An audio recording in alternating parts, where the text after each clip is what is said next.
que esa orden salga ya y que no salga el 27 de junio, porque eso sería como que todo el mes de junio y todo el mes de julio nuestros chavales no pudieran tener campamentos. Yo no sé los motivos por los que el IAG va más lento, o porque Aragón va más lento que el resto de su entorno, que además tiene unas condiciones COVID muy similares. No lo entiendo. Yo simplemente lo que quiero es que, por favor, más pronto que tarde, salga una orden certera, clara, que cuide con la salud de nuestros menores, pero que también permita, como el resto de nuestro entorno, tener unos campamentos en tienda de campaña seguros. Hay un informe de la universidad que avala que el riesgo de estar en una tienda de campaña 8 personas es el mismo que estar en un albergue de 50 metros, que además es una actividad al aire libre, que además son grupos burbuja, es decir, estos niños cuando entran en el campamento tienen los mismos compañeros y el mismo contacto durante todo ese tiempo, y además son grupos estables y con profesionales, con una tradición de muchos años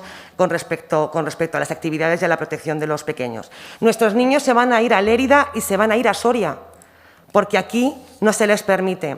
Comunidades autónomas de nuestro entorno, como Castilla y León, Castilla-La Mancha, Cataluña o Madrid, ya han elaborado y publicado sus órdenes y además una guía para que los campamentos sean seguros. Y por tanto, insisto, no entendemos, y tampoco lo entienden las entidades que desarrollan estos campamentos, por qué aquí aún no se ha redactado esa orden. Por inmovilismo, por miedo, por no querer asumir responsabilidades.